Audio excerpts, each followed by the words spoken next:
Prav lepo pozdravljeni na našem spletnem dogodku, strokovnem srečanju s področja avtomobilske industrije, kjer se bomo spraševali, ali smo pripravljeni na izzive kupcev in skupaj poskušali najti odgovore na vsaj nekaj ključnih vprašanj oziroma izzivov, s katerimi se srečujemo v organizacijah. Jaz sem Tanja Benček, vodja prodaje na področju SIQ izobraževanja. Zelo smo veseli številčnega odziva, prijav je bilo preko 100. Upam, da jih bo toliko tudi v živo prisotnih, trenutno jih je kar precej že. Veseli smo tudi dejstva, da je iz določenih organizacij več udeležencev, kar pomeni, da se organizacije zavedajo, kako pomembno je, da vsi zaposleni oziroma vsaj tisti, ki sodelujejo v končnem procesu zagotavljanja kakovosti izdelka ali storitve in da pridobijo ustrezna znanja, da lahko naročniku, se pravi kot dobavitelj, zagotavljajo izdelke z visoko kakovostjo in v ustreznih količinah in seveda pravočasno. Namen današnjega strokovnega srečanja je, da spregovorimo torej skupaj z vami o tem, kako dosegati pričakovanja in zahteve kupcev avtomobilske industrije, ter tudi zahtev drugih branž, kjer se te zahteve pojavljajo, kot na primer branže serijske proizvodnje bele tehnike, letalstva, farmacije, medicine, elektronskih naprav in tako naprej. Nekaj tehničnih usmeritev. Dogodek se snema, zato je edina opcija komuniciranja zapis sporočila v chat, v sporočilo. Vprašanja in komentarje bi vas prosila, da zapišete v sporočilo. Na njih bomo dali odgovore po koncu vseh 3 predstavitev. Za zagotavljanje vaše zasebnosti na posnetku ne bo vidno vaše sporočilo, prav tako ne boste vidni vi kot udeleženci. Posnetek, kot smo že v vabilu oziroma potrditvi dogodka napisali, bomo poslali vsem, ki ste ali pa se še boste prijavili na naše e-obveščanje. Torej, pričnimo sedaj z dogodkom. Dogodek bo pričel magister Dušan Zorc. Dušan je naš dolgoletni zunanji sodelavec in tudi predavatelj na SIQ-ju. Je predavatelj iz prakse v pravem pomenu besede, saj deluje kot vodilni presojevalec za sisteme vodenja v avtomobilski industriji, za kar je pridobival znanje oziroma se je šolal na International Automotive Task Force in je tudi vodilni presojevalec za sistem vodenja kakovosti ISO 9001, za sistem ravnanja z okoljem ISO 14001. Se pravi, Dušan bo predstavil pomen poznavanja ter pravilne uporabe orodij avtomobilske industrije. Izpostavil bo tudi, kako pomembno je ohranjati in nadgrajevati znanje in kompetence, da lahko sledimo in izpolnjujemo zahteve avtomobilske industrije kot dobavitelji. Dušan, beseda je tvoja. Ja, hvala, Tanja. Sem tukaj, me slišite, vidite? Slišimo. Vidite tudi? Ja, okej. Lepo bo. Ja, lep pozdrav vsem skupaj. V tem prvem delu današnjega dogodka zelo kratka predstavitev teh osnovnih orodij kakovosti. Zdaj, zakaj sploh ta orodja in čemu služijo? Poznamo vrsto standardov za zagotavljanje kakovosti, ISO 9001, ki je osnovni standard, potem avtomobilisti so razvili standard standard IATF 16949, potem letalska industrija, standard ISO 9100, potem oziroma proizvajalci tirnih vozil, standard IRIS, medicinski pripomočki in tako naprej. In skupni imenovalec, pa eden od skupnih imenovalcev in glavnih ciljev in tudi koristi vseh teh standardov je stalno izboljševanje. Med drugim tudi stalno izboljševanje kakovosti proizvodov in storitev. Standardi načeloma ne določajo, ne dajo recepta ali pa nekih zahtev za kako to stalno izboljševanje doseči, kako se ga lotiti. Se je pa v letih oziroma za leti razvila vrsta nekih orodij za analizo napak, za prenos teh izkušenj iz analizo vzrokov in potem to je pa seveda osnova za izboljševanje, ker če poznamo napako, če poznamo vzrok, potem lahko ta vzrok tudi odpravimo. Med tem naborom teh različnih orodij se je predvsem v avtomobilski industriji izoblikoval nabor 5 teh osnovnih orodij kakovosti. Zdaj pa, če vam jih še pokažem, samo da se mi to naloži.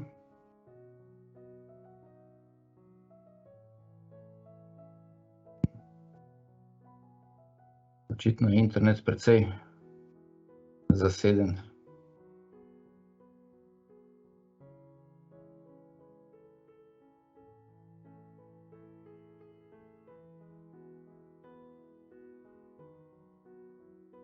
Okej.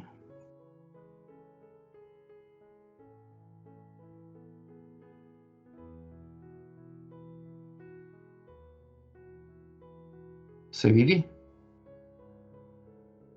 Trenutno vidimo še ostale slajde zraven. Tako, Se odlično, pa bo, hvala. ne? Ja, Odlično. malo počasno je, očitno je internet precej zaseden. No, se pravim, razvilo v avtomobilski industriji so nekako izbrali 5 teh osnovnih orodij kakovosti. Tole APQP, FMEA, MSA, SPC in PPAP oziroma PPAP. Seveda, ne glede na to, da to so orodja, ki jih predpisuje pa zahteva avtomobilska industrija, so ta orodja uporabna tudi v vseh ostalih, predvsem serijskih proizvodnjah. No, pri prototipnih oziroma proizvodnjah, malih serijah ali pa kot so kakšne orodjarne ali pa proizvodnja strojev in naprav, imajo ta orodja neke omejitve, vendar so ravno tako pač z določenimi omejitvami uporabna. Tako da bi predvsem se usmerili v serijsko proizvodnjo. In sicer, če začnemo s tem APQP-jem, to izgleda ta priročnik APQP, Advanced Product Quality Planning and Control Plan.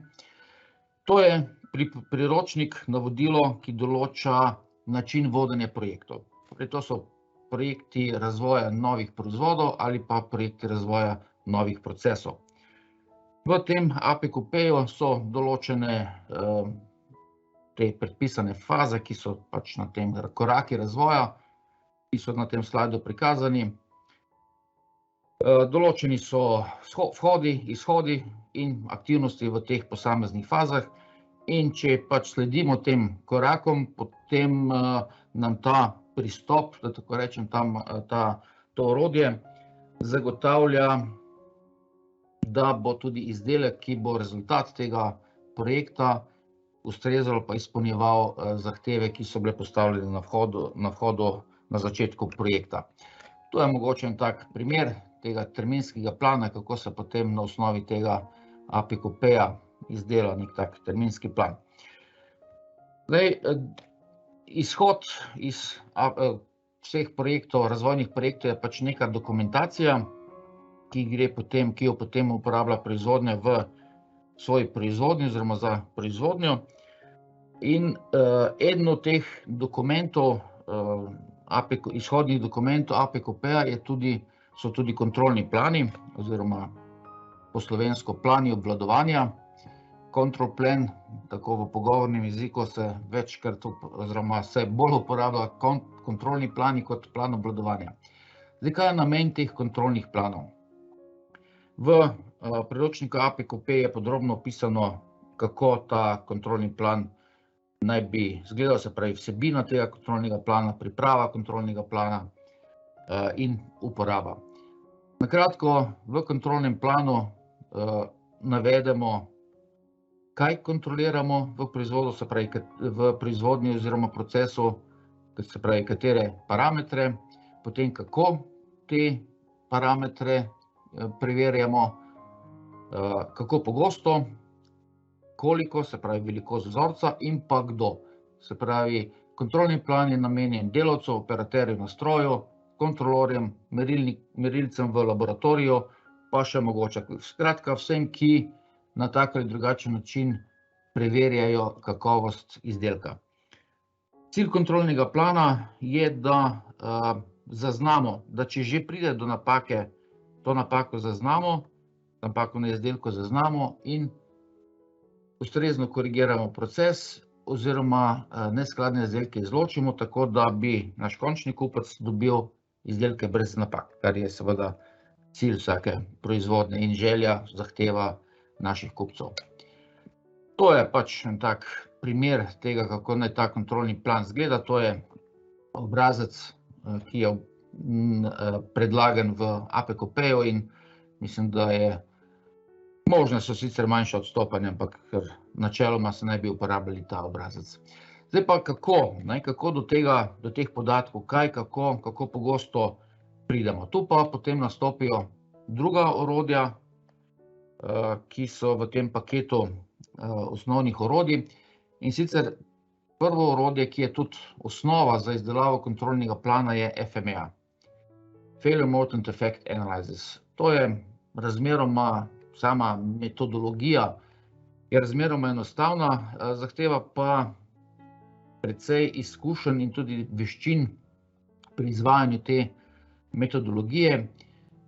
Je pa tako, po moji oceni, pa moje mnenje, ena koristnejših teh orodij in res bi priporočal vsem, ki se ukvarjate z serijsko proizvodnjo, da se začnete ukvarjati z FMEA, da jo uvedete med svoj nabor orodij. Kaj je osnovni namen FMEA? In sicer tole. FMEA je preventivna metoda, s katero preprečimo ali pa zmanjšamo verjetnost, da pride do napake. In napake se pa dogajajo vsem. Ljudje smo zmotljivi in pač, če se že napaka zgodi, je pač pogosto nimamo možnosti ponavljanja, tako kot temu revežu tu, čeprav je mojster. Kaj v FMEA določamo? Pač z FMEA določimo, prepoznamo vse možne ali pa potencialne napake, ki se lahko zgodijo pri proizvodnji nekega izdelka, bodisi na izdelku ali na procesu. Določimo potem posledice teh napak, se pravi, kako bo ta napaka vplivala na našega kupca, odjemalca, in pa seveda vzroke napak. Vzroki napak so potem osnova za izboljšave, ker zatem, ko odpravimo vzrok napake, odpravimo tudi napako ali pa zmanjšamo verjetnost nastanka napake.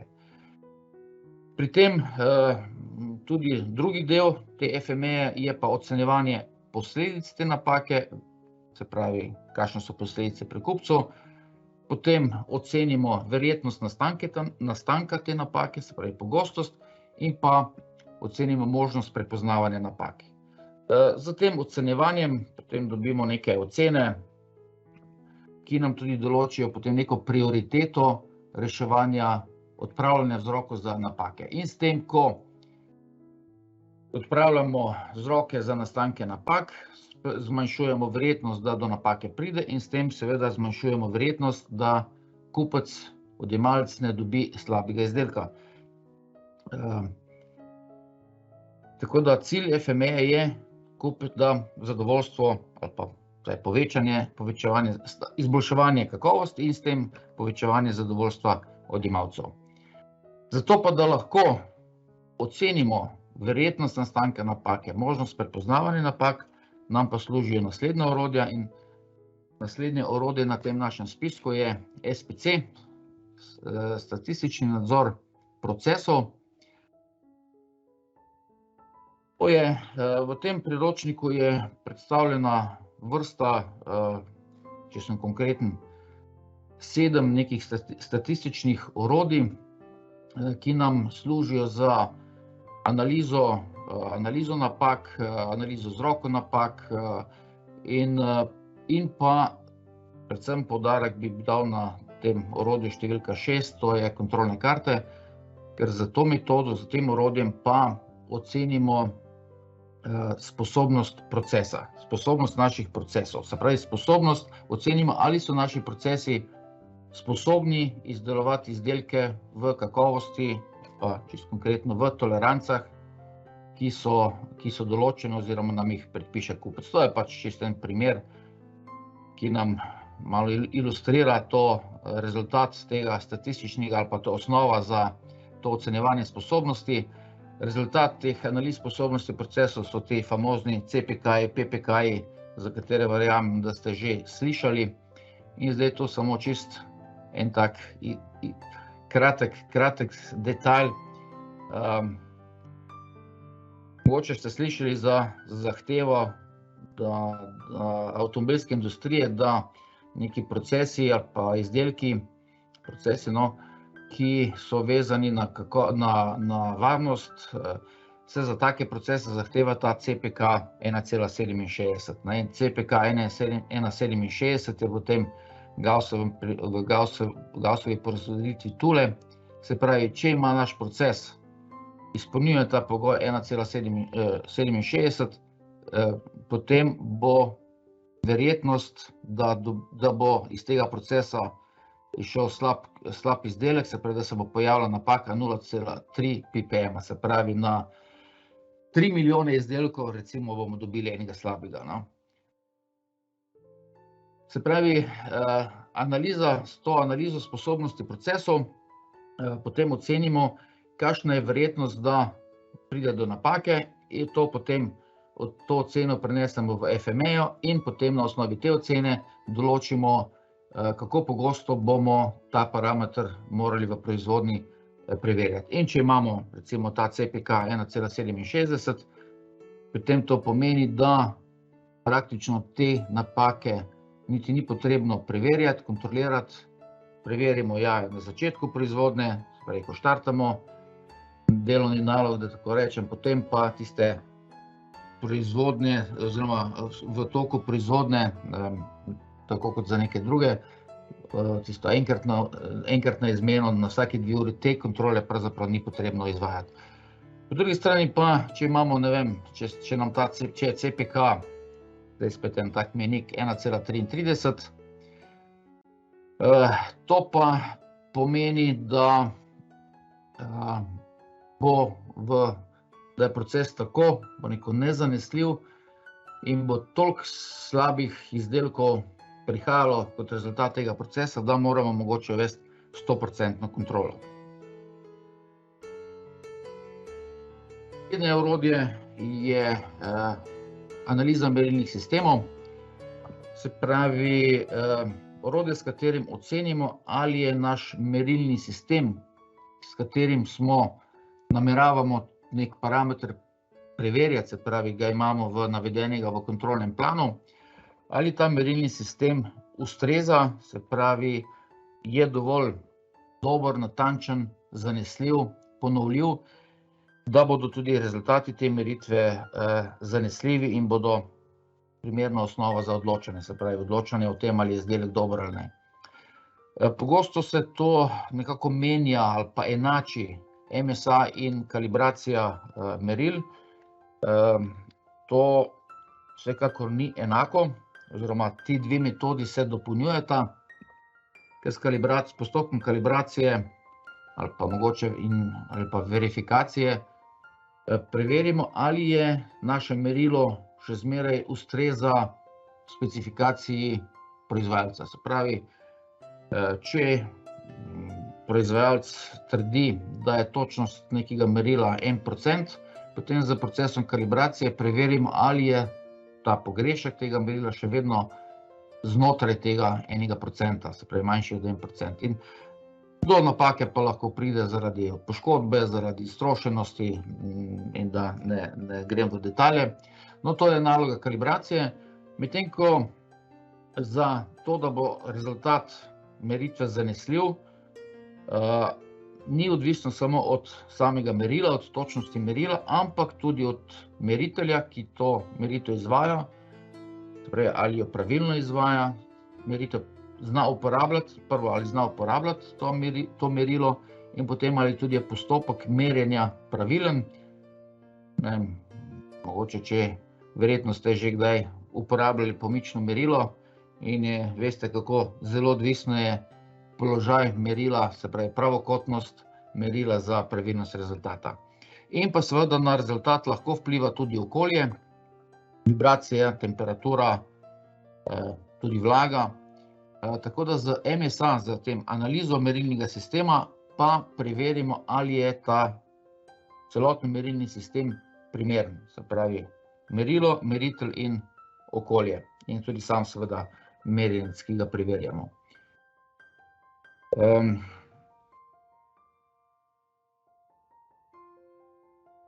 Tako toliko o merilih. No, še mogoče potem zadnje orodje izmed teh 5 je pa ta PPAP, Product Part Approval Process. To je pa orodje, s katerim prepričamo najprej sebe, potem pa tudi našega kupca, da znamo izdelati izdelek v zahtevanih tolerancah, se pravi izdelek, ki bo izpolnjeval vse kupčeve zahteve in pričakovanja, in da znamo ta izdelek tudi izdelovati v večjih serijah, ne samo kot nek prototip. Zdaj, ta PPAP, taka šaljiv prevod ali pa razlaga tega tudi paper, paper and paper, se pravi PPAP postopek sestavlja, oziroma v tem PPAP postopku ta priročnik določa vso potrebno dokumentacijo, s katero preverimo in potem tudi zagotavljamo, da izdelek res izpolnjuje vse zahteve. Tako da ta dokumentacija, ta nabor dokumentov vključuje od nekih rezultatov, merilnih rezultatov testov vhodnih materialov, potem način kontrole proizvoda, se pravi FMEA, kontrolni plan, analizo merilnih sistemov, se pravi, da preverimo, se prepričamo, da smo sposobni tudi dobiti zanesljive rezultate kontrole, in pa seveda jasno rezultate testov, meritev končnega izdelka. To so ti testi, pa ti rezultati vključujejo tako neke fizikalne meritve, dimenzije, kot tudi po potrebi funkcionalne preskuse. In na osnovi te dokumentacije, ki jo pripravimo in jo pošljemo potem kupcu, potem tudi kupca seveda prepričamo, da smo sposobni izdelovati izdelke, kakovostne izdelke. Zdaj, vse ta orodja, ki sem jih prej omenil, PPAP, v tem PPAP-u so tudi del tega PPAP-a, tako terminski plani, potem analize merilnega sistema, MSA, statistični nadzor procesov, SPC in FMEA. To so sestavni del te dokumentacije, tako da organizacije, ki dobavljajo kupcem, ki imajo IATF certifikat, pa so v avtomobilski branži, so vsa ta orodja obvezna, ker tudi ena od zahtev standarda IATF je, da se ta postopek PPAP izpelje z vsemi dobavitelji in seveda, če dobavljate potem kupcu, ki ima IATF certifikat, morate vsa ta orodja poznati in jih tudi izvajati. Ne glede, da nimate IATF certifikata, imate mogoče samo ISO 9001. Kot sem že rekel, in tudi druge branže, ne samo avtomobilska, ker se je v avtomobilski industriji ta praksa, ta način pokazal kot primeren, koristen, so to prakso začeli prevzemati tudi druge vrste industrije, branže industrije, na primer bela tehnika, tam je praktično že so te zahteve, praktično so se izenačile z avtomobilsko industrijo, čeprav tega pač nimajo določenega v nekem svojem branžnem standardu, kot je to IATF, ampak zahteve, ki jih kupci podajajo svojim dobaviteljem, so nekje take, sledijo tem zgledom. Tako da to še mogoče čisto za konec predstavitev teh povezava med temi orodji. Se pravi, vse skupaj je celoten paket predstavljata APICOP, se pravi vodenje projektov. Osnovni dokument izhodi, ki ga uporabljamo v proizvodnji, je plan obvladovanja, kontrolni plan. Osnova za izdelavo kontrolnega plana so podatki analize FMEA, SPC in MSA in vse to združimo in dobimo dokumentacijo, ki jo pričakujejo kupci v tem postopku PPAP in vam skozi ta postopek potem odobrijo izdelavo tega konkretnega izdelka. Če tam, ker nimate teh, ker niste v avtomobilski industriji, ker nimate nekih zahtev kupcev, vseeno priporočam, da se lotite teh.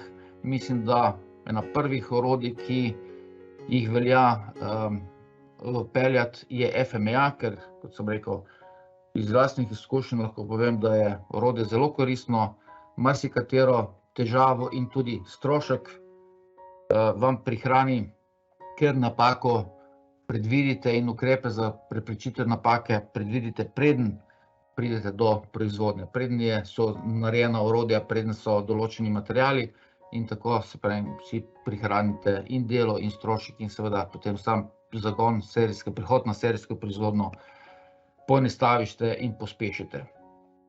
Druga taka orodje je SPC, ker vam pa nadzor procesov res pokaže, kje so možnosti za izboljšave, kje so šibke točke procesa, kje velja, s katerim delom procesa se velja pozabavati, da izboljšate njegovo kakovost in s tem kakovost izdelkov.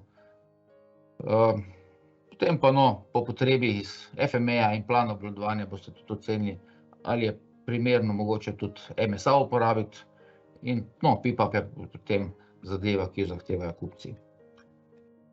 Tako, mislim, da mi je čas potekel, tako da se zahvaljujem za pozornost, pa če bo kakšno vprašanje, potem na koncu je tudi čas za vprašanje. Hvala. Dušan, hvala. Nadaljujemo z naslednjo predstavitvijo s strani gospoda Mišela Zupančiča, ki prihaja iz organizacije Plamtex d.o.o., kjer deluje v funkciji direktorja. Plamtex d.o.o. je na trgu vse od leta 1979. Organizacija se ukvarja z izdelavo plastičnih izdelkov, od izdelave orodij do proizvodnje. Kupci pa prihajajo iz različnih panog oziroma dejavnosti, kot iz avtomobilske industrije, industrije bele tehnike, optične industrije, športne industrije, industrije merilnih inštrumentov, industrije higienskih pripomočkov. Organizacija pa je tudi nosilka certifikatov, se pravi za sisteme vodenja avtomobilske industrije IATF, sistema vodenja kakovosti ISO 9001 ter sistema ravnanja z okoljem 14001. Danes bo gospod Mišel predstavil projektno vodenje in uporabo APICOP metode v praksi, kako komunicirajo s kupci in kakšna je interna komunikacija pri njih v praksi. Vse to, kar bomo pa slišali, pa seveda lahko že jutri prenesemo na naše področje dela v podjetjih, v prakso. Gospod Mišel, beseda je vaša.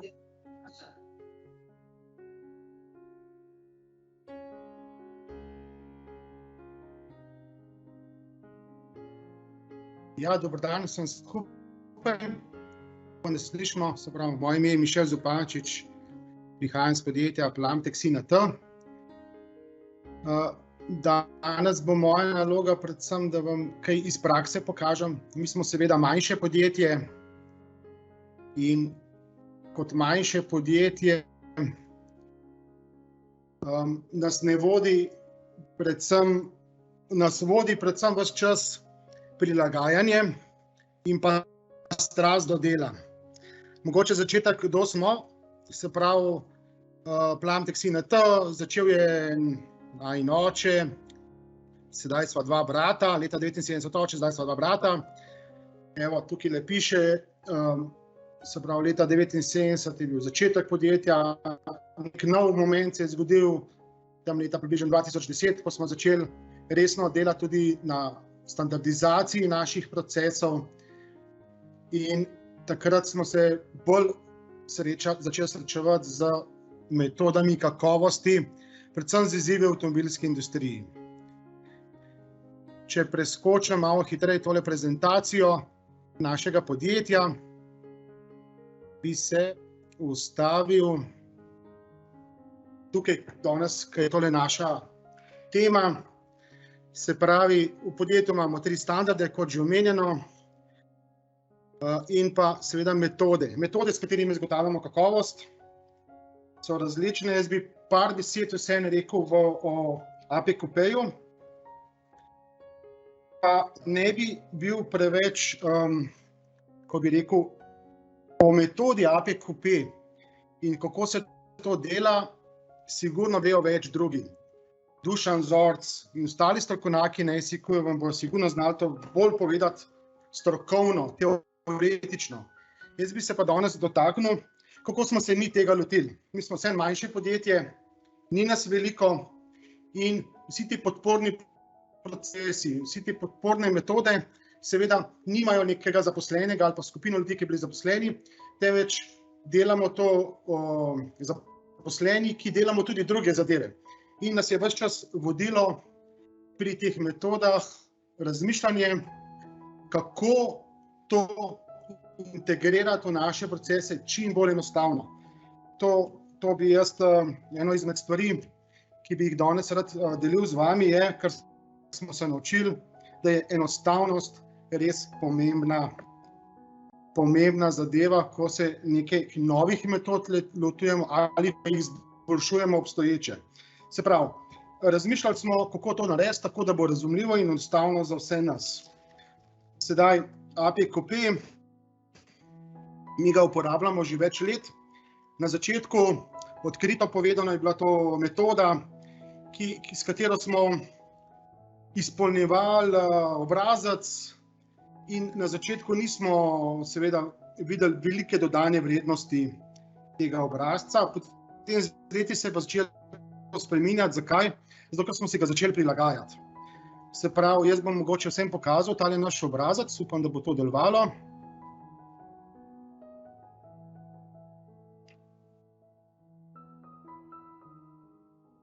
Se pravi, naš obrazec je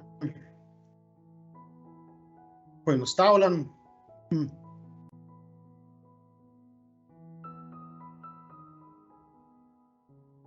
A se kaj vidi? Ne. Ne, še morate dati še enkrat share screen.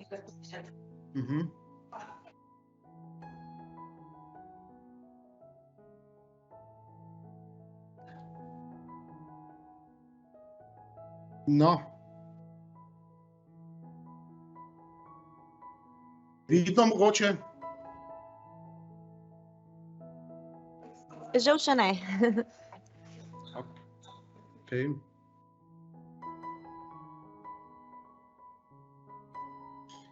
No, če slučajno ni vidno, bi jaz en par besed povedal, rečemo o tem, kaj je bilo za nas najbolj zanimivo. Stvari, ki bi si jih lahko dotaknil, je stvar, ki je čisto na koncu APQP-ja in se je dostikrat zanemarjala. In sicer temu se reče lessons learned ali pa zbirnik napak smo jim napisali, pa kaj smo se naučili med samim projektom. In kaj bi tu povedal je, da smo pred kratkim, mogoče par let nazaj, začeli uvajati skupno preglednico naučenih napak. Se pravi, iz vsakega projekta, kjer vodimo projekt pod APQP-jem, smo v preteklosti vodili v svojem APQP-ju zbirnik napak, lessons learned, sedaj smo uvedli skupno preglednico. To je ena izmed takih zadev, ki nam je res spremenila življenje in ta preglednica nam sedaj dobro služi na marsikaterem področju za preprečevanje nekakovosti. Se pravi, kaj je sporočilo, je prilagoditi si kolikor se le da proces oziroma APQP proces na svoj nivo podjetja, na svoje potrebe in potem s tem dobite tisto, kar v bistvu vi potrebujete. Zdaj bi pa preskočil na naslednjo temo. Komunikacijo. Komunikacija s kupci, mogoče ne bi izgubljal preveč besed. Gospod Mišel, se opravičujem, ker prekinjam, prezentacije ne vidimo. Aha, a se zdaj vidi prezentacija?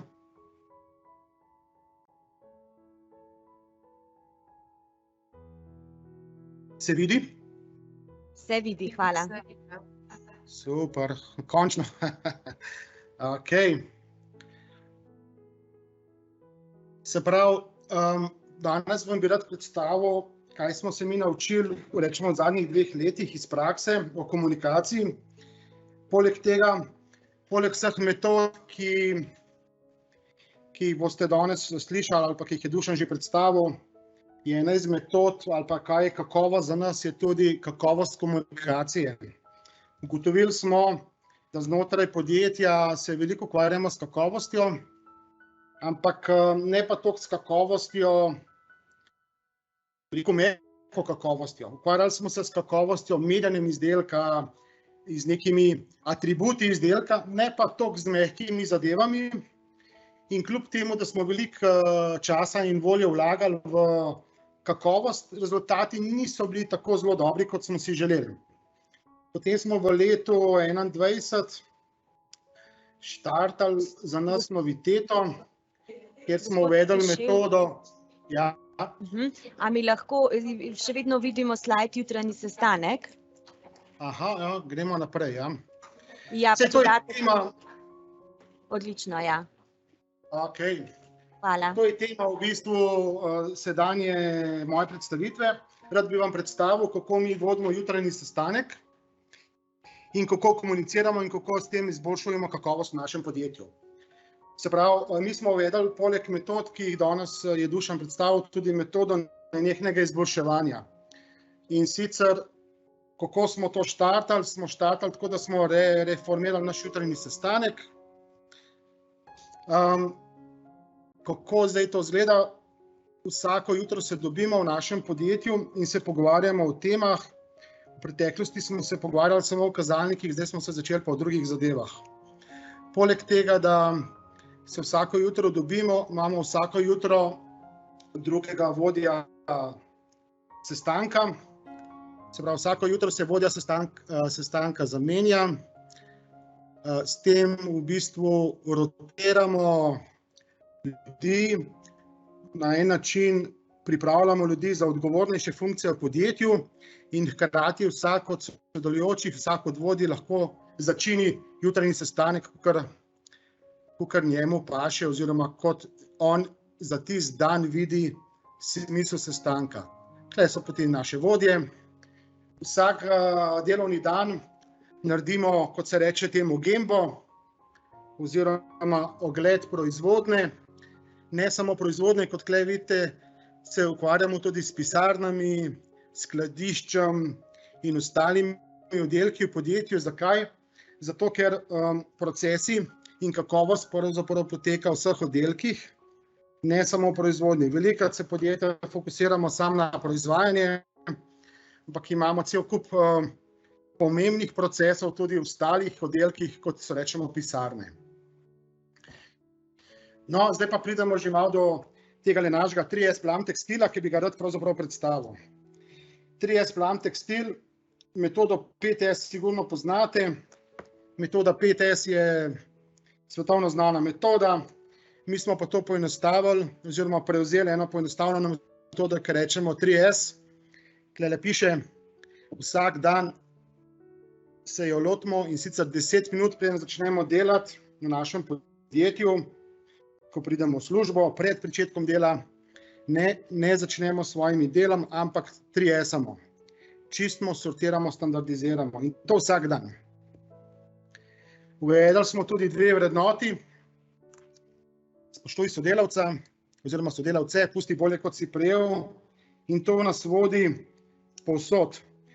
Zakaj bi rekel, je to pomembno? Sem se nam zdi to čisto logično, vse pa je normalno, da spoštujemo sodelavce, pa pustimo bolje, kot si prejel, ampak ni čisto tako vedno, ne?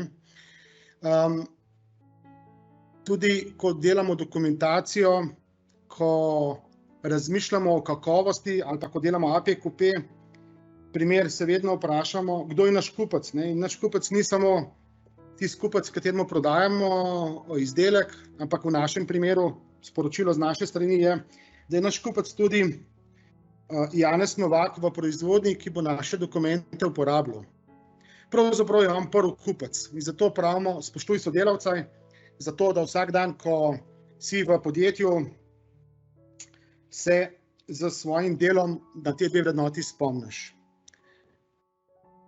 Obravnavamo, mi temu rečemo 8 smrtnih grehov ali pa 8 izgub. Teh 8 izgub obravnavamo na vseh področjih v našem podjetju in s tem kontinuiramo, izboljšujemo kakovost, ko jih prepoznamo. Tukaj so primeri 8 grehov ali pa 8 izgub. Mi smo to prevzeli na nekem fast food restavraciji, kjer so naredili te smrtne grehe. Vsak dan jih obravnavamo, malo hitreje in jih tudi prepoznamo v našem podjetju na vseh področjih dela, od proizvodnje, skladišča, pisarn, tudi tisti procesi, ki se ukvarjajo samo z dokumentacijo, ko nimajo direktnega vpliva na proizvod oziroma ne proizvajajo, imajo smrtne grehe in jih vsak dan prepoznamo. Ko jih prepoznamo, jih pa začnemo izboljševati. Mi temu rečemo izboljšave z 2 sekundi. V našem podjetju jih vsak dan obravnavamo, kaj nas moti, kje imamo smrtni greh, kje imamo slabo kakovost oziroma kje imamo waste. Ko prepoznamo waste, ko prepoznamo izgubo, ko nas nekaj moti, začnemo izboljševati. In izboljšujemo po teh 4 kriterijih, to smo tudi kar enostavno prevzeli. Po slovensko, če naša izboljšava je bolj varna, bolj kvalitetna, enostavna in nam prinese hitrejše upravljanje dela, se pravi, da nam naš proces izboljša vsaj za 2 sekundi, potem v našem podjetju ima vsak green pass, vsak ima zeleno karto, da naredi to izboljšavo. Brez da kogarkoli vpraša. Z bratom sva dala leta 21. februarja zeleno karto za vse izboljšave v podjetju, ki vsebujejo tele točke 4. Če te 4 točke upoštevajo, potem je to za nas izboljšava. Kaj potem naredimo? Potem imamo pa skupino na Viberu, kjer te izboljšave obravnavamo vsak dan. In bom eno predstavo, vidim, da se moj čas že izteka, bom samo eno predstavo, upam, da bo šlo.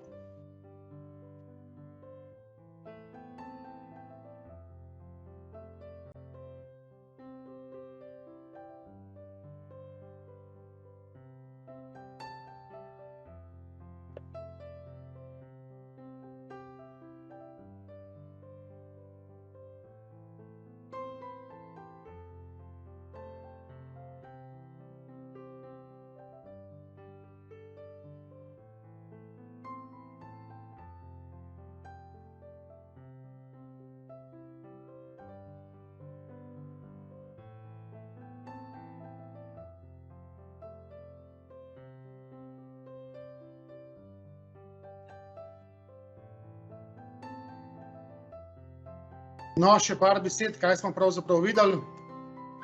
Videli smo eno izboljšavo, kjer mi temu rečemo prostor za pripravo orodja. Predtem so se naši zaposleni zelo matrali in so vsak dan ta orodja odpirali na roke. Potem so pa pravzaprav v podjetju našli neke plošče in ostale elemente in iz tega naredili si pripomoček, s katerim lažje orodje odprejo in ga pregledajo, preden ga vpnemo na stroj.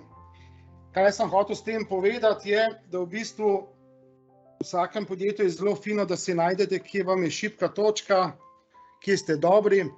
Tam, kjer je šibka točka, naša šibka točka v preteklosti je vsem bila notranja komunikacija in smo kakovost tudi preko te metode, ki sem jo danes malo na hitro predstavil, izboljšali, tako da smo se angažirali vsi v podjetju.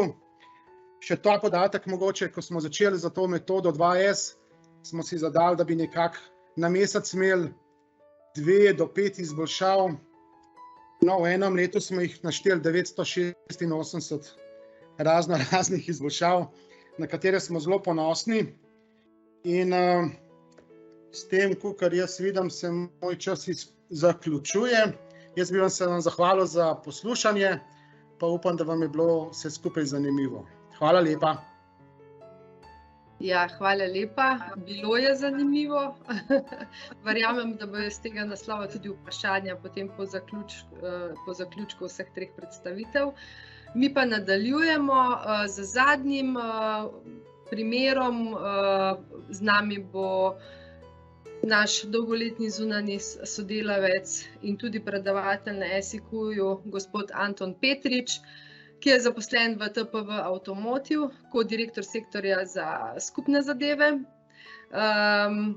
Anton je tudi vodilni presojevalec sistemov vodenja kakovosti ISO 9001, presojevalec za sistem kakovosti v avtomobilski industriji, IATF, sistem ravnanja z okoljem ISO 14001, sistema upravljanja z energijo 50001 in tudi sistema upravljanja z informacijsko varnostjo ISO IEC 27001. Je tudi licenciran evropski ocenjevalec za poslovno odličnost. Pa čisto na kratko v TPV-ju, če smo prej predstavili predhodno organizacijo z 48 zaposlenimi, ki se srečuje, bomo slišali v nadaljevanju, verjetno z dosti podobnimi izzivi kot organizacija z približno 1000 zaposlenimi. TPV Automotive je razvojni dobavitelj v avtomobilski industriji. V njihovih programih razvijajo in proizvajajo izdelke, ki pomembno vplivajo na vozno dinamiko, varnost in ekološko udobje pri vožnji. Je tudi ambasador Green Creative Smart, se pravi od strani agencije Republike Slovenije Spirit, ki spodbuja podjetništvo, je dobil ta naziv. In je tudi nosilec različnih certifikatov za sisteme vodenja, kot smo prej slišali, za sisteme, za katere Anton obvlada, načeloma deluje tudi pri njih v organizaciji. Anton, Toni, izvoli, beseda je tvoja. Hvala lepa, lepo pozdravljeni.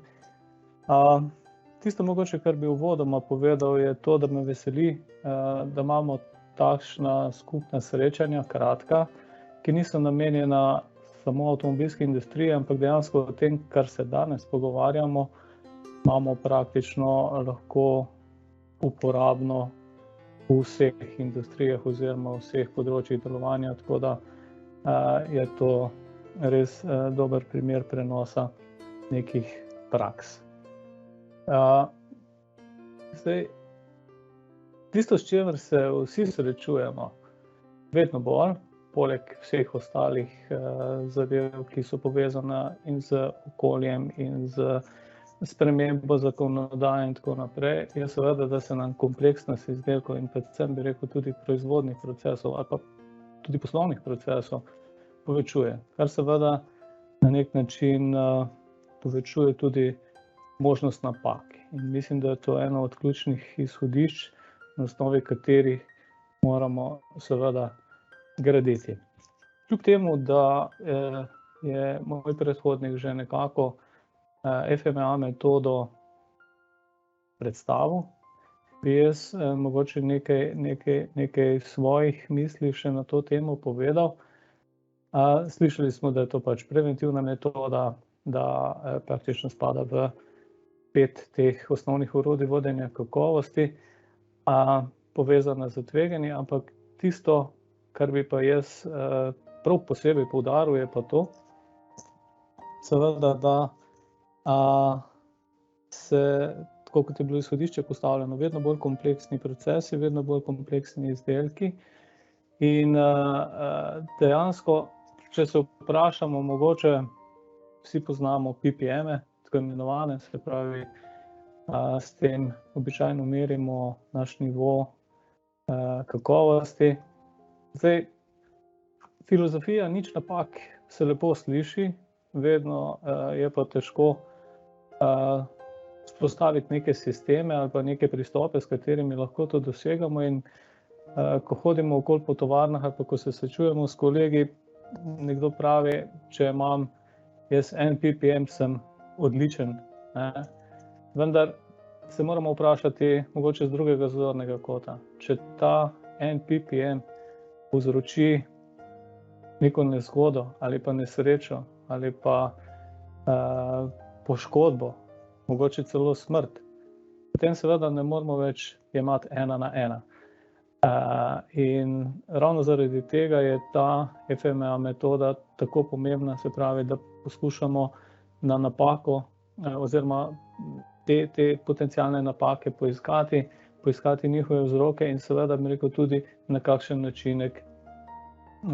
način da se ta učinek izpostavlja. In pa še ena pomembna lastnost, ki jo je potrebno poudariti, je seveda to, da se te informacije, ki jih skozi to metodo do teh spoznanj, katerih pridemo, seveda so lahko zelo koristne potem tudi za bodoče izdelke, druge procese, mogoče neke nove projekte, lahko to razširimo tudi na mogoče druge izdelke, druga poslovna področja. Nismo kaj veliko govorili o ocenjevanju, vendar seveda zelo za poudariti je pomembnost te metode, kolikor govorimo o varnosti. O tem sem že nekaj rekel. Potem seveda, ali lahko določene napake sploh odkrijemo, kakšna je njihova potencialna frekvenca, kdaj se lahko to dogodi. Ravno iz tega zornega koda je ta metoda dejansko izredno pomembna. In seveda na drugi strani se v samem našem poslovnem življenju srečujemo predvsem z raznoraznimi težavami. In v avtomobilski industriji nekako se od dobaviteljev pričakuje, da obvladajo 8D metodologijo za reševanje problemov.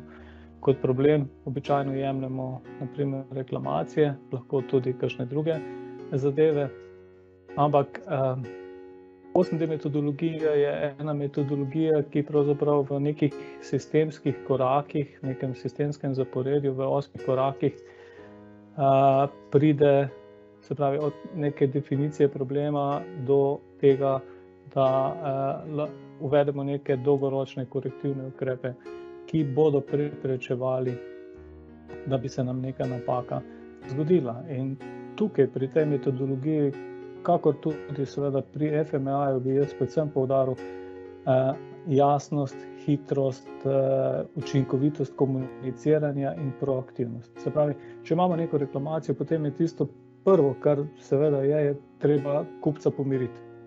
Pomirimo ga z nekimi takojšnjimi ukrepi, da si seveda kupimo čas, da potem v miru lahko analiziramo vzroke in določimo neke korektivne ukrepe, ki dolgoročno odpravljajo ponovitev neke napake. In če pogledamo zdaj ti dve metodi v nekem sozvočju, tisto, kar ima je, pravzaprav bi rekel, podobno, enako, je to, da sta to oba neka sistematična pristopa, ki zahtevata interdisciplinarne time. Se pravi, time, ki so sestavljeni iz ljudi, zaposlenih, strokovnjakov, ki se na določen problem spoznajo, ki ga znajo seveda bi rekel tudi na nek način strokovno obdelati in potem na tej podlagi tudi predlagati neke ukrepe. Oblika napake v FMEA, tako kot jo definiramo, je seveda lahko zelo podobna opisu problema v 8D, potem vzrok napake to smo že prej slišali, imamo različna orodja kakovosti, s katerimi pridemo do teh vzrokov, je lahko enak vzroku problema v 8D. Ne. In predvsem bi rekel to, da se FMEA lahko uporablja kot baza podatkov o možnih vzrokih za problem in obratno. Se pravi, ti dve metodi sta dejansko zelo v sozvočju. Ravno tako bi rekel načrtovane kontrole. Lahko v FMEA-ju uporabimo za verifikacijo vzrokov, lahko uporabimo za verifikacijo dolgoročnih sistematičnih ukrepov v 8D in ne nazadnje tisto, kar je zelo za poudariti, da so to dokumentirani postopki, ki seveda tudi zahtevajo zadaj nek sistem dokumentacije in mogoče en tak podnapis, tisto, kar ni zapisano, se ni zgodilo. Se pravi, to je mogoče neko ključno sporočilo. Vendar, v praksi seveda pridemo pa do tega, da se vsak od nas nahaja v nekem okolju, da je to okolje zelo dinamično, da seveda se ukvarjamo z raznimi težavami, od zagotavljanja kadrov, fluktuacijo, znanjem, veščinami, usposabljanjem in tako naprej. In potem ubiramo razna stran pota, ki načeloma ne prinašajo oziroma so nezaželena. Prva taka stran pot nedvomno je copy-paste varianta. Se pravi, če gremo na tak način, potem se nam bo to slej ko prej obrestovalo, seveda v negativnem smislu, skozi neke reklamacije, kakšne večje stroške oziroma mogoče celo skozi izgubo določenega kupca. Potem timski pristop ni pravzaprav bi rekel mogočen. Vse to na nek način pravzaprav kaže na kulturo podjetja, v katerem te metode uvajamo oziroma so uvedene. In imamo tam nekega reveža, ki mora sam pač te obrazce izpolniti, kar seveda na dolgi rok ne prinaša tistih učinkov, ki jih želimo oziroma zakaj so te metode namenjene. Nekritično obravnavanje, se pravi, poskušamo na nek način banalizirati probleme, težave, ne videti potencialne težave in seveda bi rekel tudi pomanjkljivo razumevanje. Ozkogledost. Te metode pravzaprav bi rekel res zahtevajo nek timski pristop, tako imenovan brainstorming, in tle bi mogoče poudaril samo to, da ni slabe ideje. Ni slabe ideje. Vsaka ideja je dobrodošla, mogoče ni ravno v tistem kontekstu, ampak je nekomu drugemu v timu pa naredila en klik v glavi. Aha, to bi mogoče bilo pa možno drugače na nek način gledati. Dostikrat se srečujemo ravno bi rekel z ukrepom samo usposabljanja. Usposabljanje sami presodite, je to sistemski ali ni to sistemski ukrep. Dejstvo pa je, da usposabljanje je posledica ali pa bi rekel nek naslednji korak po tistem, ko smo ugotovili, kje nam v sistemu določene metodologije ne funkcionirajo. In seveda to, kot sem že omenil, posledice teh pristopov, se pravi, na kak način pristopamo k temu, se kažejo lahko v različnih oblikah, ki so oziroma znajo biti neprijetne. Še nekaj besed na notranjo presojo. Tukaj bi kar dikcijo iz standarda povedal, se pravi, to je nek sistematičen, neodvisen in pa dokumentiran proces pridobivanja torej nekih stvarnih dokazov in te dokaze seveda potem tudi objektivno ovrednotenih, da ugotovimo, kako so izpolnjeni sploh kriteriji presoje. In no, tukaj pa zdaj pridemo do tiste mogoče ključne težave. Pravi, potrebno je narediti program, povedati tudi, kje bomo to presojo delali, na kakšen način, jo splanirati v detajle, določiti, kateri so tisti kriteriji, ali je to, ne vem, mogoče standard, ali je to mogoče kakšna tveganje, ali je to mogoče kakšna reklamacija.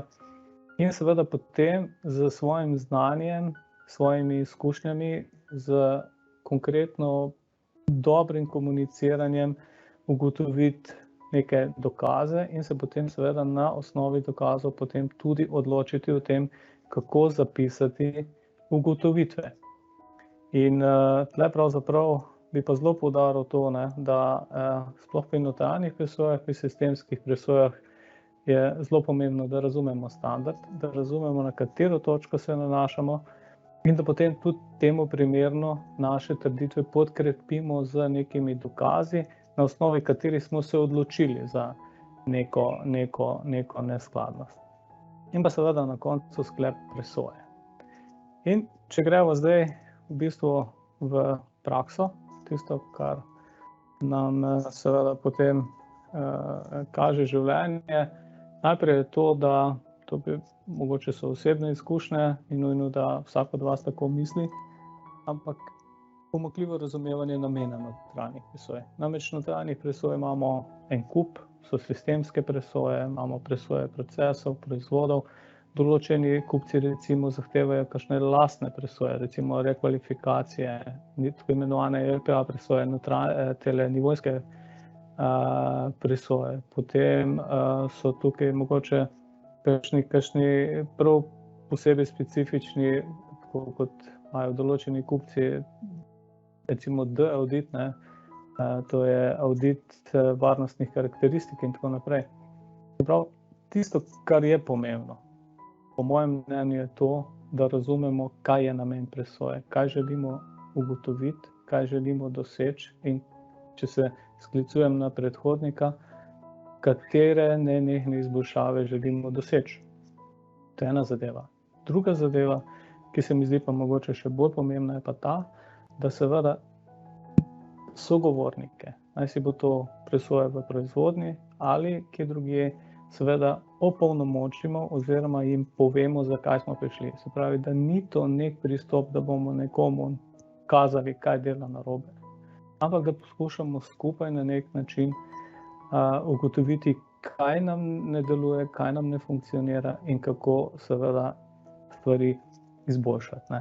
In tukaj pa je za poudariti, da je treba postaviti neke prioritete, podelamo program presoje, to so pa lahko določena prepoznana tveganja, lahko imamo kakšne večje recimo reklamacije, mogoče nam trendi kazalnikov ne grejo več v pravo smer in tako naprej in tako naprej.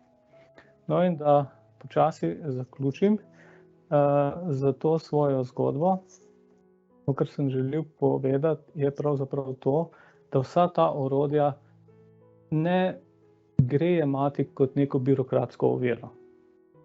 To ni neka, bi rekel, zahteva samo zato, da jo bomo pokazali kupcu ali pa da jo bomo pokazali presojevalcu in obkljukali, to pa imamo, ampak je pravzaprav so tukaj odzadaj zelo konkretni nameni, ki nam lahko preprečijo marsikatero težavo v našem poslovnem svetu, v našem delu in nas lahko naredijo učinkovite, nam lahko pomagajo ustvarjati naš ugled pri kupcih, pa tudi v nekem okolju, v katerem se mi gibljemo. Lahko pa si, bi rekel, z neravno pravimi pristopi zelo, zelo otežimo življenje in pravzaprav, bi rekel, ne dosežemo tistih ciljev, ki si jih želimo. Se pravi, če zaključim, zame je zelo pomembno, da razumemo okolje, v katero umeščamo določena orodja, da razumemo kulturo tega okolja, v katerega določena orodja umeščamo, da seveda vemo, zakaj želimo nekaj uvesti in seveda, da od tega imamo potem tudi neko dodano vrednost, ki nam je v korist. Toliko. Hvala. Toni, hvala. Hvala vsem gostom za zelo kvalitetno obvladovanje časa. Smo minutko čez rob, ker smo majčkeno kasneje tudi začeli. Super. Sedaj imamo pa na voljo tudi prostor za vprašanja, pa bi se jaz, imam sicer v chatu že nekaj vprašanj, ampak glede na to, da je Toni zaključil s presojami, bi pa Dušan tebe en mali dolg mava iz prve predstavitve, se pravi predstavitev ključnih ugotovitev s presoj doma in v tujini, ravno na tem področju, o čemer smo danes govorili, zagotavljanja kakovosti in nenehnega izboljševanja uporabo orodij. Na kratko. Samo.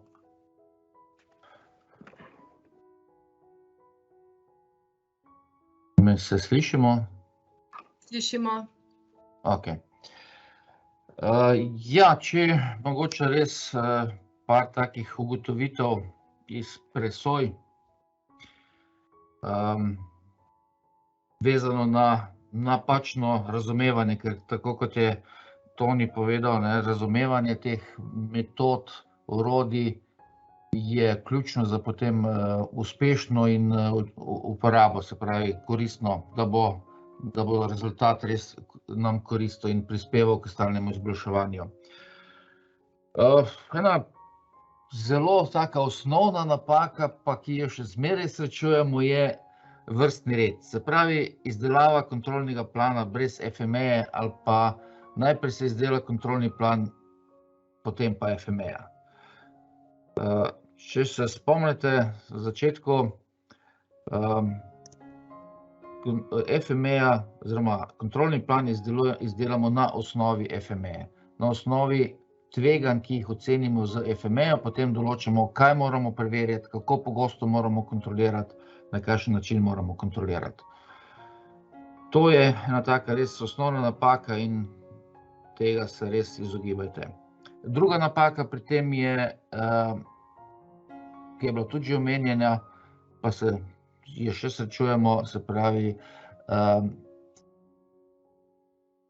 ne timsko delo, se pravi, nekdo dobi nalogo, zdaj pa ti naredi kontrolni plan pa FME-jo. Da bo predvsem FME-ja učinkovita, se morajo v to timo, v to skupino za izdelavo FME vklopiti ali pa, ja, vklopiti vsi ljudje, ki v firmi vedo kaj o procesu, izdelku, ki ga FME obravnava. Ker FME-ja izhaja iz izkušenj, lesson learned, kakorkoli temu rečemo, in ni noben greh in nič narobe, če v skupino za FME-jo vse občasno vključite tudi tistega delavca na stroju. Ker delavec, operater na stroju točno ve, kaj gre lahko narobe, kdaj gre narobe, kako gre narobe, mogoče ne ve, zakaj gre narobe, ampak točno pa ve, kdaj je proces dela dobro, kdaj pa ne. Seveda treba ljudi za to prej, bom rekel, jih ozavestiti, se pravi, da začnejo razmišljati o tem, da niso na delu samo zato, da pač pridejo tam in delajo, kar se mi reče, ampak da izhajajo, tako kot že ISO 9001, risk-based thinking, se pravi, da izhajajo iz, da tudi vsi v firmi razmišljajo o tem, kaj bi šlo lahko narobe in je potem to tudi en dober vir teh stalnih izboljšav, se pravi, če kdorkoli opazi nesklade med dokumentacijo, med prakso, če se dela drugače, kot je predpisano, je treba to, rekel, dvigniti roko in nekoga o tem obvestiti in zadeve uskladiti. Še kakšna takšna, dobro, ne bi šel zdaj v tiste napake, ki se pojavljajo pri FME, ker to je pač specifika. To mogoče toliko, no, za zdaj. Če bo še kakšno vprašanje, pa seveda, ne. Imamo vprašanje, gospe Leonide, kdo običajno naredi kontrolni plan, kakšna je praksa? Ja, to je zelo pogosto vprašanje, ne, in zelo pogosta dilema in v firmah tako eni trdijo, da je to tehnologija, drugi, da je to kontrola, tretji, da je to ne vem kdo, ampak tako kot FME-ja je tudi kontrolni plan delo tima.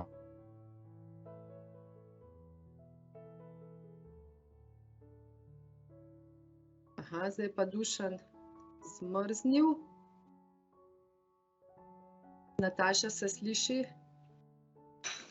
Tanja, jaz slišim tebe, Dušana žal ne. Ja, nekaj se je zgodilo, pa morda vklopimo Tonija, gospoda Mišela, ona dva še Tlele lahko priskočita k odgovoru, kdo običajno naredi kontrolni plan. Večinoma je bilo povedano, da vsi vključeni, ki sodelujejo v procesu izdelka.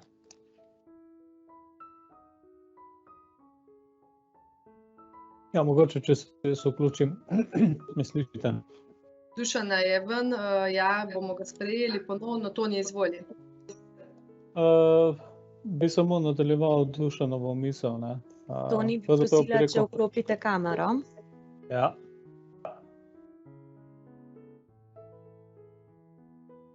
Se vidimo? Odlično, hvala. Ja, tako kot sem rekel, bi nadaljeval misel od Dušana, timsko delo. Se pravi, vključiti tiste, ki so potrebni, da pravzaprav lahko pridonesejo z svojim znanjem in izkušnjami, da se te stvari uredijo, ne. To je zelo podobno, kot če bi vprašali ali pa izpostavili vprašanje, kdo je tisti, ki rešuje reklamacijo. Enako, imate nekega nesrečnega kakovostnika, ki mora pač tole reklamacijo rešiti, na njemu pravzaprav bi rekel visi ali pa ga obtežimo z vso težo teh odločitev, ki so včasih lahko celo težke, ko se določene reklamacije rešujejo s kakšnimi večjimi investicijami, in seveda to ni prav. Zdaj, fizično, kdor ga zapiše, je pač stvar dogovora, vendar v vsakem primeru FMEA, plan obvladovanja oziroma kontrol plan, vse te metode so plod timskega dela. Hvala. Imamo še vprašanje, pa bomo tako na kratko, minutko, dve za vprašanje. Podobno vprašanje, kdo, kateri oddelek naj bi izdelal PIPAP?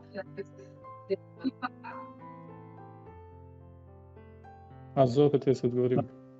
Imamo pa že tudi odgovor napisan za izdelavo PIPAP, je odgovoren vodja projekta, seveda v sodelovanju s projektno ekipo.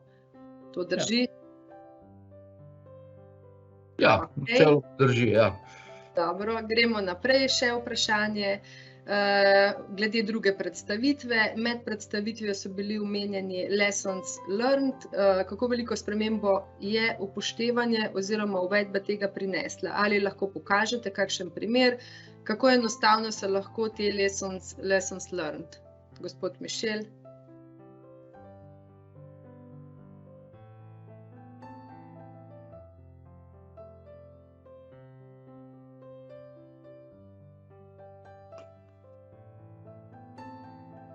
Se slišimo?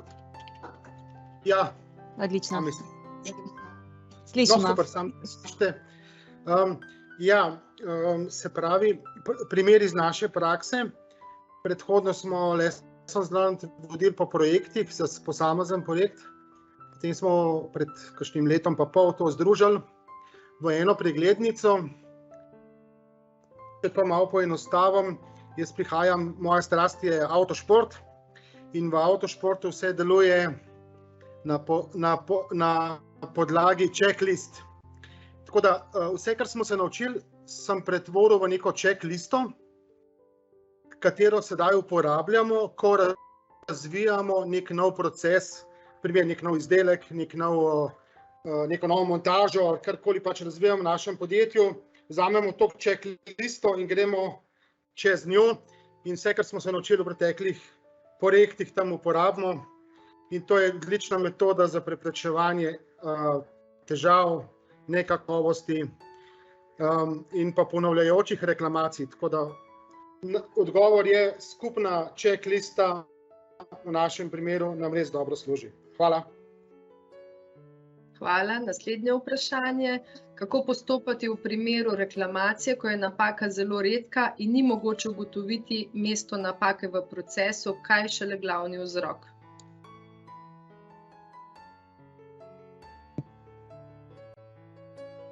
Kdo bo korenjak? Ja, jaz bi rekel takole, ne. Da se pravi vzrok ne da ugotoviti, bi prej mogoče sklepal na to, da se nismo dovolj posvetili. vedno obstaja vzrok. Vedno obstaja vzrok, je pa seveda vprašanje, ali res ta pravega s prve zadenemo, če se lahko malo po domače izrazim, ampak je seveda ravno tukaj pride tisto, kar je že gospod Zorc prej razlagal, ne? Timsko delo.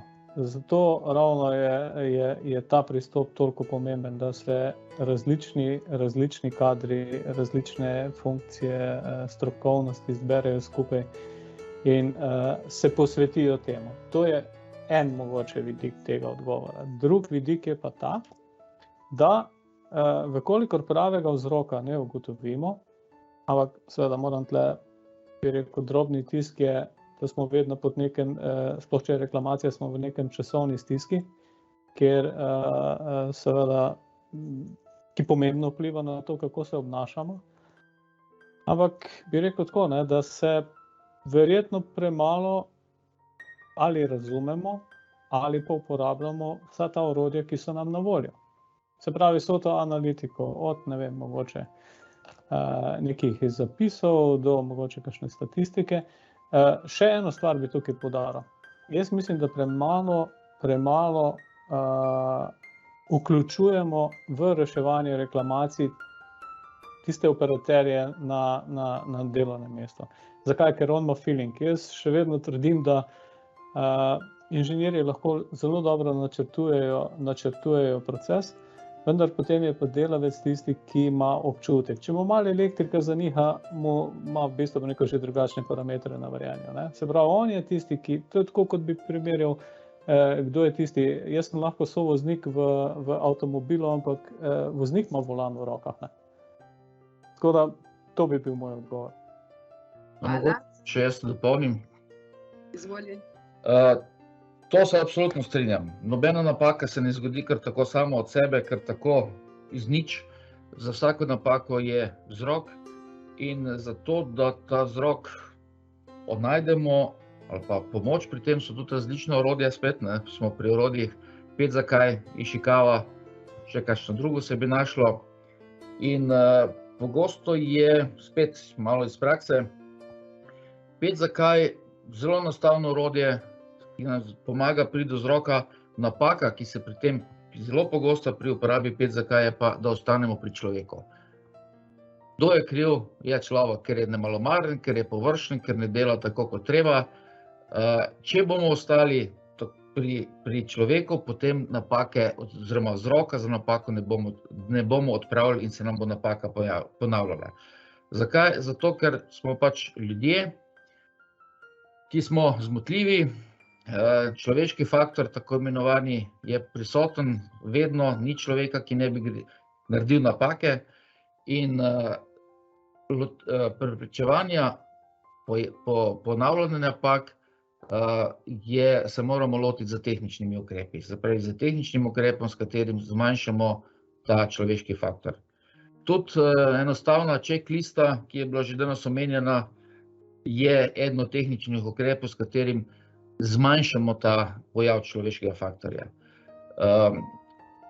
Tako da, no, to je ta 5 zakaj, potem pa, ja, razne analize poskušamo simulirati napako, pa dobimo mogoče na različne načine, pač simuliramo napako, ne vem, z materialom, z nastavitvami, z nekimi zunanjimi vplivi in poskušamo dobiti in ko pridemo to napako, naredimo to napako, potem nam bo jasen vzrok. Pa še zadnja stvar pri tem reševanju na reklamaciji ali pa odpravljanju napak, ocena učinkovitosti ukrepov. Saj seveda ni nujno, da bomo v prvem poskusu res odkrili pravi vzrok.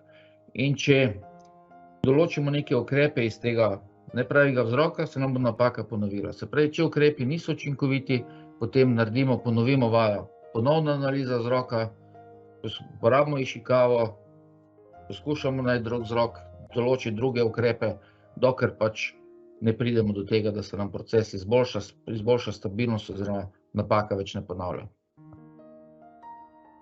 Hvala. Imamo še 2 vprašanja.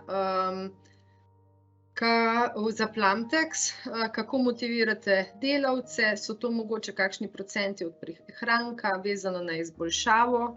Prej smo govorili, da so vključeni vsi v proces posredovanja nenehnih izboljšav.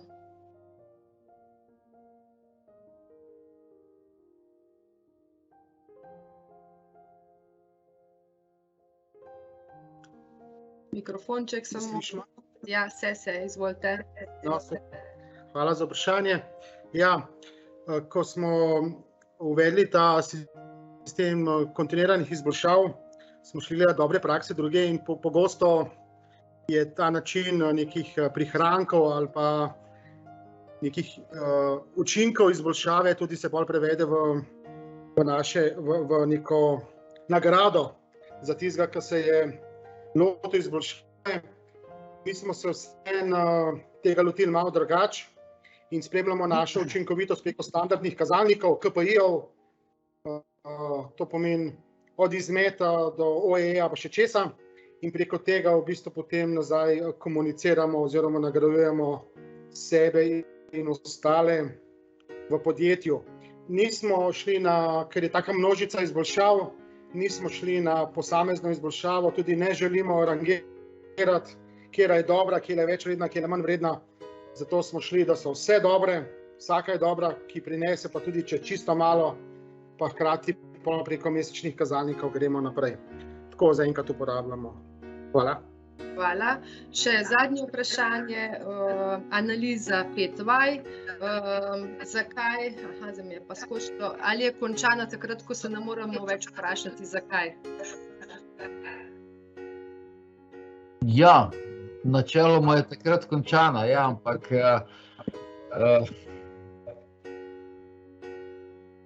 ja, recimo, da takrat, ampak zdaj je vprašanje, lahko je to že po 2 korakih, lahko je pa tudi po 6, ne, ampak Odvisno od konteksta vsega dogodka. Ja, zdaj tako enoznačno odgovoriti je pač, poskušamo tudi ta zadev ali pa to ugotovitev, 5 zakaj, mogoče tudi skozi kombinirati z Ishikawa, pa potem tudi ta Ishikawa nam da lahko mogoče kakšen drug pogled, pa ponovimo to 5 zakaj, ne, tako da, ker lahko tudi s to 5 zakaj malo zaidemo v pravi smeri, ne iščemo v pravi smeri, ne, Ishikawa nam pa ravno to nas usmeri, ne samo v okolje, material, metoda, stroj, ne, tako da nam da mogoče malo širši pogled, pa poskušamo z več strani priti do tistega vzroka, ki se nam zdi pač najbolj verjetni, in potem ga pač verificiramo z ukrepi ali pa za simulacijo mogoče. Najlepša hvala. Torej vprašanj v chatu nimamo več. Jaz se zahvaljujem udeležencem za podana vprašanja.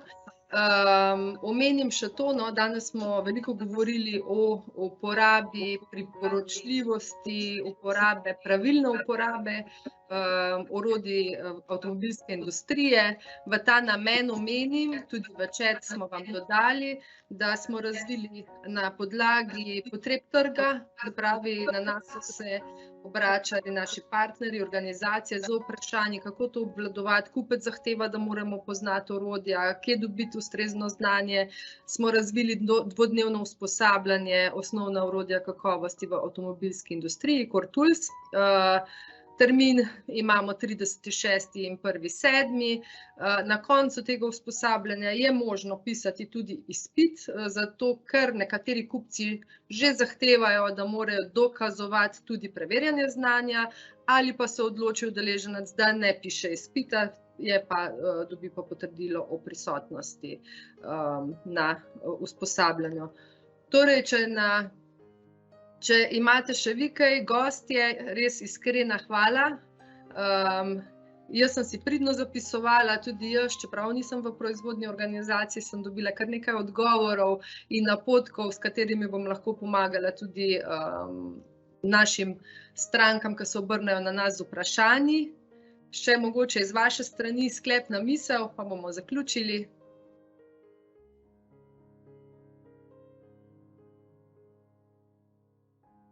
Dušan, boš ti prvi.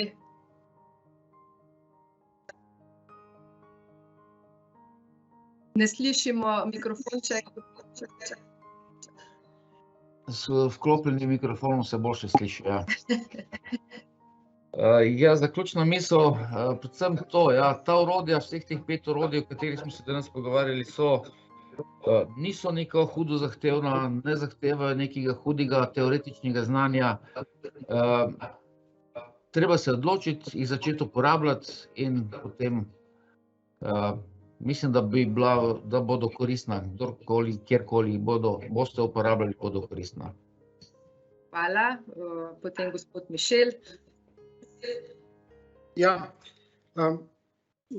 mogoče samo še to, debatirali smo o kakovosti, reševanju nekakovosti.